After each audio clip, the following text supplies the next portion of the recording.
Hello बच्चों, कैसे हैं आप सभी का अल्लाह इंस्टीट्यूट के ऑनलाइन क्लास में पुनः हार्दिक स्वागत एवं अभिनंदन है। तो बच्चों, क्लास 12th के अंतर्गत जिस तरीके से हमारी एक सीरीज आगे बढ़ रही है, उसी सीरीज को आगे बढ़ाते हुए आज हम लोग पढ़ने वाले हैं क्या, अन्योन प्रेरण, यानी कह सकते हैं क्या, म्यूचुअल इंडक्शंस क्या होते हैं, इनके बारे में हम लोग पढ़ेंगे। तो जो आज की हमारी क्लास रहने वाली है, क्लास 12th के अंतर्गत है, जहाँ पे हम लोग पढ़ेंगे क्या कि अन्योन प्रेरण होता क्या है। तो पिछली क्लासेस में मैंने आपको क्या पढ़ाया था कि कुंडली क्या होती है।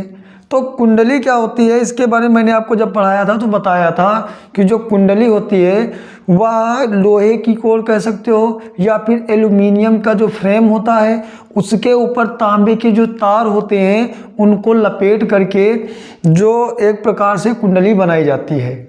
समझ रहे हैं आप। जैसे मान लीजिए मेरे पास ये एक मार्कर है, अगर मैं बात करूं जैसे ये एक मार्कर है, और अगर ये मार्कर है, मैं कह दूं ये इसमें ये एल्युमिनियम का एक फ्रेम है, और इसके ऊपर मैं क्या करूं, यहाँ पे बहुत सारे फेरे काहे के तांबे के लगा के, और मैं क्या करूं, एक कुंडली का निर्माण कर दूं। तो ये आप जो बन के तैयार होगी इसे हम कहेंगे क्या, कुंडली। अब इस कुंडली की विशेषता क्या होती है और ये कुंडली कार्य क्या करती है, इन सब के बारे में जानेंगे। तो हमने आपको पहले पढ़ाया था स्वप्रेरण गुणांक, उसके बाद में उससे पहले मैंने आपको पढ़ाया था क्या, स्वप्रेरण, फिर मैंने आपको पढ़ाया था स्वप्रेरण गुणांक क्या होता है, और आज हम लोग पढ़ेंगे क्या, अन्योन प्रेरण। ठीक है। तो स्वप्रेरण में मैंने आपको क्या पढ़ाया था, थोड़ा सा रिवाइज करवा देते हैं कि जब किसी कुंडली में धारा प्रवाहित की जाती है तो धारा प्रवाहित करने पर उसमें एक विद्युत वाहक बल उत्पन्न होता है, और विद्युत वाहक बल उत्पन्न होने के कारण उसमें फ्लक्स में परिवर्तन होता है, और जब फ्लक्स में परिवर्तन होता है तब उसमें से एक प्रेरित धारा उत्पन्न हो जाती है। उस धारा को हम लोग कहते हैं क्या, प्रेरित धारा कहते हैं। और ये इस धारा की दिशा सदैव उस धारा के विपरीत दिशा में होती है जिस दिशा से हमारी मुख्य धारा बहती है। एक बार मैं चेक कर लेता हूँ सब क्लियर है। चलिए सब क्लियर है, तो अब आगे बढ़ाते हैं अपनी क्लास को। क्योंकि एक बार ऐसा हुआ था यार कि लगभग हमारी आधे घंटे की क्लास, एक वीडियो मैंने शूट की, और वीडियो पूरी जब बन गई ना, तो मैंने क्या देखा कि यार जब बाहर मतलब देखे कि हमने चलो यूट्यूब में डाल देते हैं, तो देखा कि यार उसमें वॉइस ही नहीं है।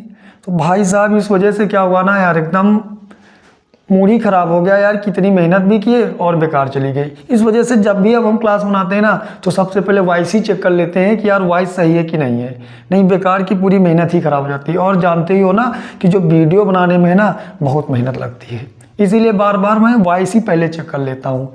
ठीक है, सब क्लियर है, और आगे बढ़ जाते हैं। तो मैंने आपको स्वप्रेरण में क्या बताया कि जो कुंडली होती है, कुंडली में जब हम धारा प्रवाहित करवाते हैं तब उसमें एक स्वयं से एक धारा उत्पन्न हो जाती है। उस धारा को हम लोग कहते हैं क्या, प्रेरित धारा कहते हैं। उसी प्रकार से आज हम लोग पढ़ेंगे क्या, आज हम लोग पढ़ने वाले अन्योन प्रेरण। नाम से ही पता चल रहा है अन्योन प्रेरण, यानी जो किसी अन्य के द्वारा प्रेरित हो जाए उसे हम लोग कहते हैं क्या, अन्योन प्रेरण। जैसे मान लीजिए क्या होगा कि आप विद्यालय में पढ़ने जाएं, वैसे आप घर में तो कभी पढ़ते नहीं हैं, ये तो हम भी जानते हैं कि आपने कसम खा के रखी भोलेनाथ की मैं घर पे पढ़ूंगा नहीं। लेकिन मान लीजिए आपके जो माँ बाप हैं किसी तरीके से समझा बुझा करके आपको भेज देते हैं कि भैया आप परीक्षाएं नज़दीक आने वाली हैं, फटाफट आप जाइए, थोड़ी तो इतना तो पढ़ ही लीजिए जिससे आप पास हो जाए। अगर आप पहुंच गए तो आप देखते हैं यार कि वहाँ पे जितने भी बैठे हुए हैं वो पढ़ रहे हैं, तो आप भी क्या करोगे कि पढ़ने लगोगे। यानी आपने दूसरे को देख करके आप भी प्रेरित हो गए कि अल्लाह हम भी पढ़ लेते हैं थोड़ा सा। उसी प्रकार से यहाँ पे होता है कि ध्यान देना, जब एक कुंडली यहाँ पे बनी हुई, ध्यान देते रहिएगा, एक कुंडली आपकी यहाँ पे बनी हुई है और एक कुंडली यहाँ पे बनी हुई है। अब जब इस कुंडली को बनाते हैं तब यहाँ पे हम लोग तीन चीज़ों को रख देते हैं। एक इसमें बैटरी होती है, एक इसमें कुंजी होती है, और एक और इसमें लगा देते हैं धारा नियंत्रक। तीन चीज़ें इसमें लगा देते हैं, और ये कुंडली बनी हुई होती है। जो कुंडली आपकी होती है इसमें तांबे के तार, विद्युत रोधी तांबे के तार लपेट दिए जाते हैं, जो कुंडली बना के तैयार की जाती है। जब इस कुंडली में धारा प्रवाहित की जाती है तब इस पूरे परिपथ में धारा बहने लगती है, और जब ये धारा बहने लगती है तब इस धारा के कारण इसमें से विद्युत वाहक बल उत्पन्न होता है, ये जो क्या होता है, या फिर आप कह सकते हो क्या कि जो आपका एक चुंबक की भांति कार्य करता है और चुंबक से क्या निकलती हैं, बल रेखाएं निकलती हैं। और ये बल रेखाएं जो होती हैं ये इधर से इधर की ओर देखो ये बनी हुई है ना, इनकी दिशा को मैंने इधर को दिखाया है। जब ये चलने लगती है तब हम क्या करते हैं, यदि दूसरी कुंडली को कहीं दूर से इसके क्षेत्र में लेकर आए तब क्या होता है कि इन बल रेखाओं के कारण दूसरी भी कुंडली में आपकी क्या वैद्युत धारा उत्पन्न हो जाती है। दूसरी कुंडली में भी वैद्युत धारा उत्पन्न होती है। यानी हम कह सकते हैं क्या कि जो आपकी बल रेखाएं थी और फ्लक्स में परिवर्तन होने लगा, और जब फ्लक्स में परिवर्तन होता है तब उसमें धारा उत्पन्न होती है। और सदैव जो वह प्रेरित धारा उत्पन्न होती है या मुख्य धारा का मतलब ये हुआ जो मैंने बैटरी के द्वारा इसे धारा दी है उस धारा का विरोध करता है। तब वहाँ पे हम कह सकते हैं क्या कि ये यहाँ पे देखो इसमें कोई धारा तो थी नहीं, लेकिन इसके कारण इसमें एक धारा उत्पन्न हो गई। इस धारा को हम लोग कहते हैं क्या, अन्योन धारा कह सकते हैं। अन्योन धारा कह दो या अन्योन प्रेरण कहते हैं। प्रेरक का मतलब होता है प्रेरण, प्रेरण मतलब होता है क्या कि प्रेरित हो जाना। किसके कारण, इस कुंडली के कारण ये भी क्या हो गई, प्रेरित हो गई। यानी इसमें जो धारा बह रही थी इसी धारा के कारण ये भी। और याद रखना कि अगर हम क्या करें कि जो ये वाली कुंडली है इस कुंडली में धारा के मान को कम ज़्यादा करें, जैसे जैसे हम क्या करेंगे इसमें धारा को कम ज़्यादा करेंगे तब यहाँ पे देखेंगे जो विद्युत फ्लक्स होते हैं उनमें भी परिवर्तन होता है। यानी विद्युत वाहक बल में भी परिवर्तन होता है, जो प्रेरित धारा होती है उसमें भी परिवर्तन होता है। तो इस प्रकार से यहाँ पे क्या होता है, एक मीटर लगा हुआ होता है जिसमें क्षणिक भर के लिए विक्षोभ उत्पन्न होता है। और इस विक्षेप के कारण ही हम लोग क्या जान जाते हैं कि हाँ इसमें एक धारा उत्पन्न हो रही है। और जब यहाँ पे जो चाबी लगी हुई है ना, चाबी जो होती है के द्वारा जब हम क्या करते हैं बार बार चालू बंद करते हैं तो यहाँ से आपकी बल रेखाएं निकलना स्टार्ट करती हैं और जिसमें क्या होता है बार बार विद्युत में परिवर्तन होता है और यहाँ पे क्या होता है विक्षोभ उत्पन्न होता है। इस विक्षोभ को हम लोग पढ़ विक्षेप कहते हैं, पढ़ करके हम बता देते हैं कि हाँ इसमें एक प्रेरित धारा उत्पन्न हो गई है। बात समझ में आ गई है ना। तो यही सारी चीज़ें मैंने पीछे लिख के रखी हैं, अभी मैं आपको ये सारी की सारी बातें समझा देता हूँ। तो देखिए यहाँ पे क्या लिखा हुआ है, पहली हेडिंग पढ़ी हुई क्या, अन्योन प्रेरण। अब यहाँ पे देखो कह रहा है जब दो कुंडली को पास पास रखकर, यानी दो कुंडलियाँ हैं और इनको क्या पास पास रखकर किसी एक कुंडली में विद्युत धारा प्रवाहित की जाए तो दूसरी कुंडली में चुंबकीय बल रेखाओं के कारण धारा प्रवाहित होने लगती है। अभी मैंने आपको क्या बताया कि जब एक कुंडली में धारा को प्रवाहित करवाते हैं तो उस जो धारा प्रवाहित करवाते हैं उसी के कारण यहाँ पे देखो लिखा है क्या, देखो लिखा हुआ है कि कुंडली में चुंबकीय बल रेखाएं, ये देखो मैंने बना के रखी ना कि जो आपकी क्या होती है चुंबकीय बल रेखाएं हैं, क्या होता है चुंबकीय बल रेखाओं के कारण प्रवाहित होने लगती है। यानी यहाँ पे क्या होती है जो चुंबकीय ये बल रेखाएं गई हुई हैं इनके कारण क्या होता है एक धारा उत्पन्न हो जाती है ना। तो इस घटना को अन्योन प्रेरण कहते हैं और पहली कुंडली को प्राथमिक कुंडली और दूसरी कुंडली को द्वितीय कुंडली कहते हैं।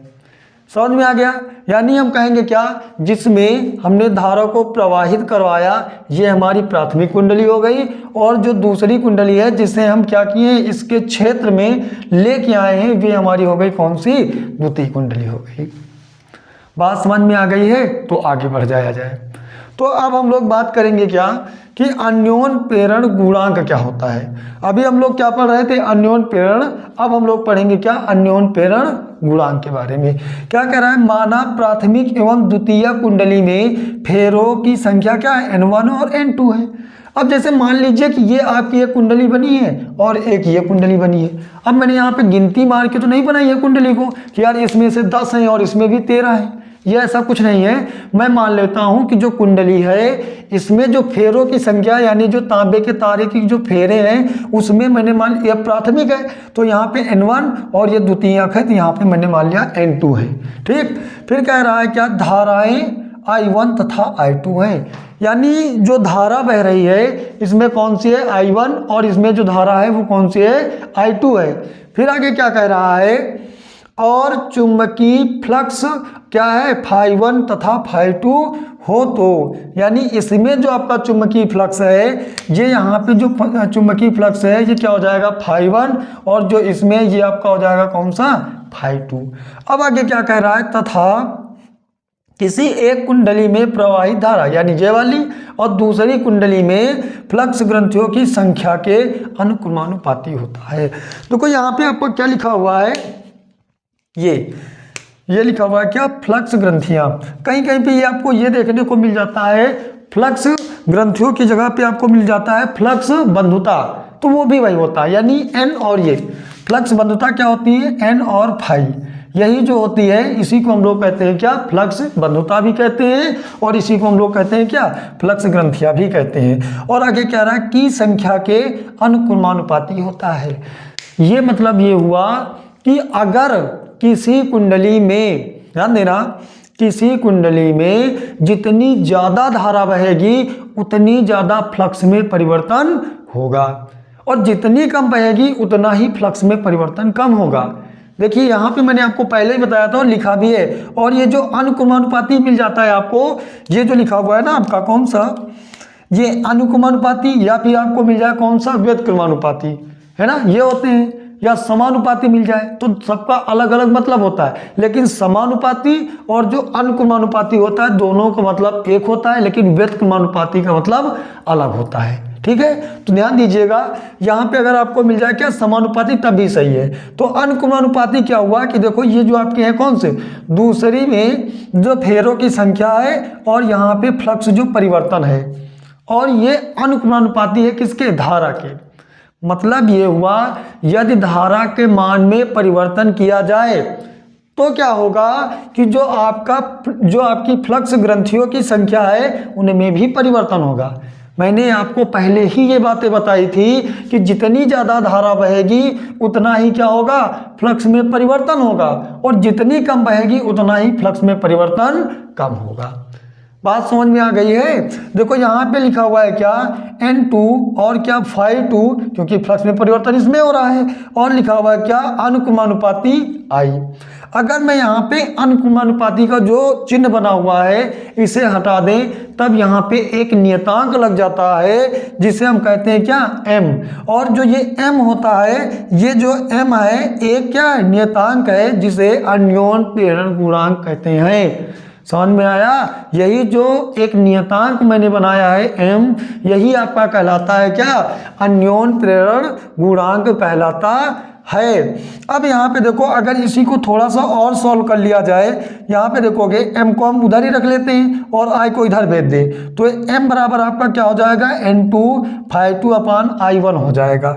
ठीक है, अगर मैं कह दूं कि जो यहाँ पे I1 है ये मैं कह दूं किसी परिपथ में 1 एम्पियर की धारा बह रही हो, यानी जो आपका ये बना हुआ है इसमें अगर मैं कहूँ कि प्रति समय में या फिर एकांक समय में अगर मैं कह दूं क्या 1 एम्पियर की धारा बह रही हो, तब आपका क्या हो जाएगा, जो आपका नियतांक है अन्योन प्रेरण गुणांक है, वह जो कुंडली में देखोगे फेरों की संख्या तथा फ्लक्स परिवर्तन का जो गुणनफल होगा दोनों के योग के गुणनफल के बराबर होगा।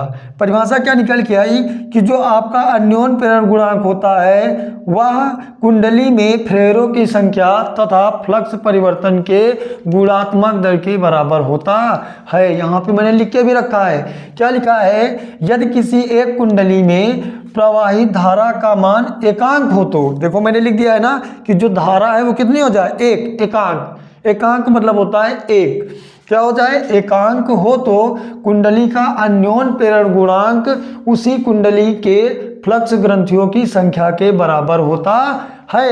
यहाँ पे क्या कह रहा है, ध्यान देना, अगर कह रहा है कि धारा का मान 1 कर दिया जाए तो जो आपका क्या है अन्योन प्रेरण गुणांक है वह किसके बराबर होगा, देखो फ्लक्स ग्रंथियों की संख्या। तो ये जो है मैंने अभी आपको यहाँ पे बताया था ना, ये आपकी क्या है, फ्लक्स ग्रंथियों की संख्या, और किसमें, दूसरी कुंडली में।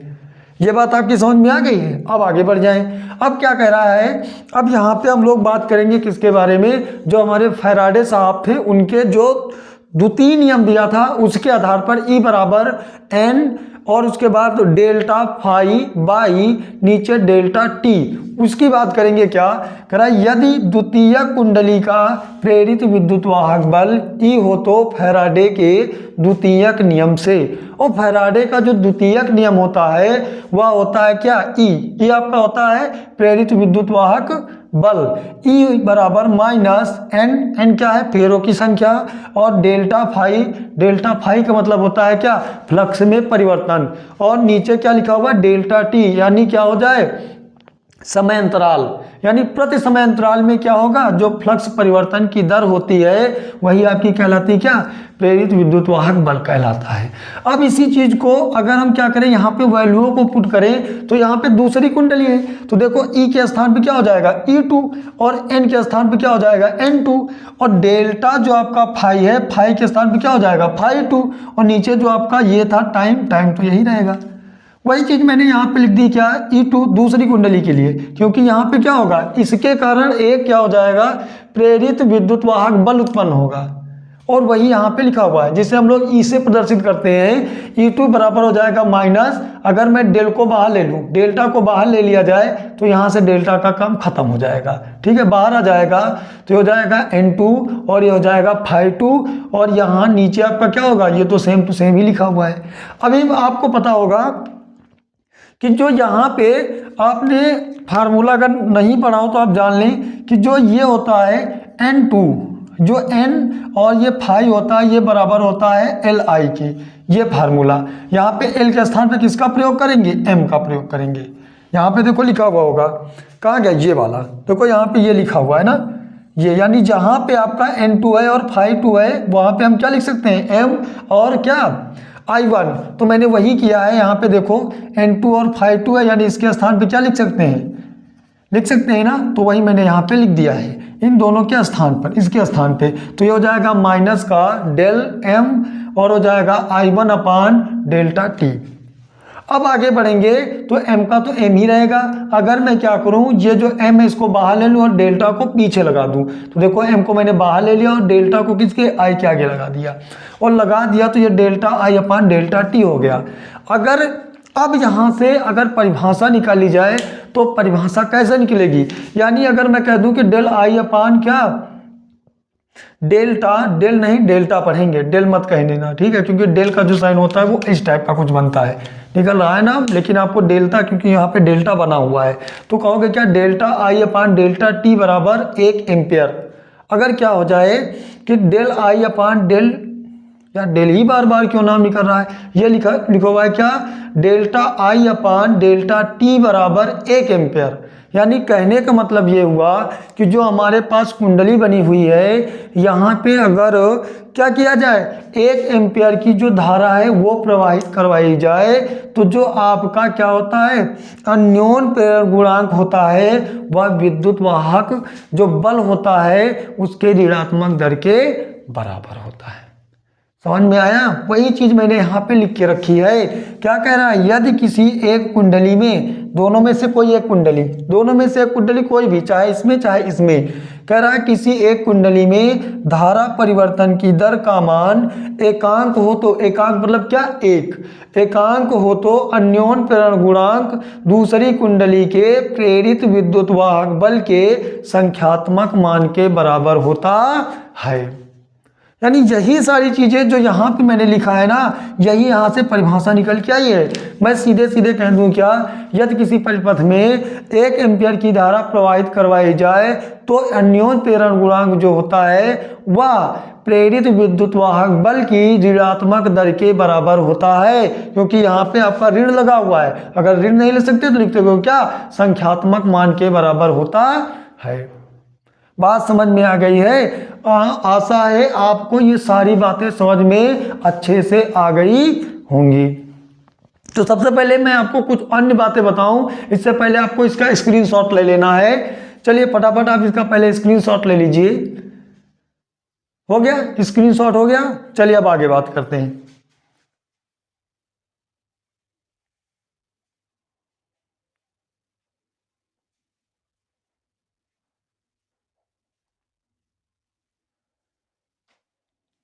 चलो अब आगे बात कर लेते हैं ना। अब आगे बात करते हैं, यहाँ तक आपकी क्लास पूरी हो गई है। अब बात करेंगे क्या परीक्षा पर। देखिए जो आपकी परीक्षाएं होनी है ना, लगभग उसकी जो परीक्षा डेट है वो निश्चित हो गई है। यानी अगर बात की जाए, लगभग कहा जा रहा है कि जो आपकी परीक्षाएं होगी 24 फरवरी से स्टार्ट हो जाएंगी। बीच में काफ़ी गैप है, लेकिन कहा जा रहा है कि एकदम फिक्स ही आप मान के चलिए। तो आपके पास ज़्यादा टाइम नहीं बचा, लगभग 2 महीने का टाइम है।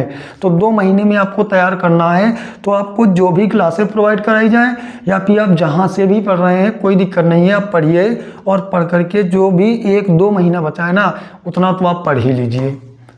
तो चलिए आज की क्लास को यहीं तक रखते हैं, फिर मिलते हैं अगली क्लास में। जो हमारी अगली क्लास होगी उसमें मैं आपको स्वप्रेरण गुणांक पढ़ा दूंगा, क्योंकि आज जो है ना ज़्यादा हो जाए तो फिर वीडियो बहुत लंबी हो जाती है। तो वीडियो को आज यहीं तक रखते हैं ना, फिर जब अगली क्लास आएगी तो मैं उसमें आपको स्वप्रेरण गुणांक पढ़ा दूंगा। तो चलिए मिलते हैं नई ऊर्जा के साथ नई क्लास में। तब तक के लिए आप सभी का धन्यवाद। Thanks to watching and take care.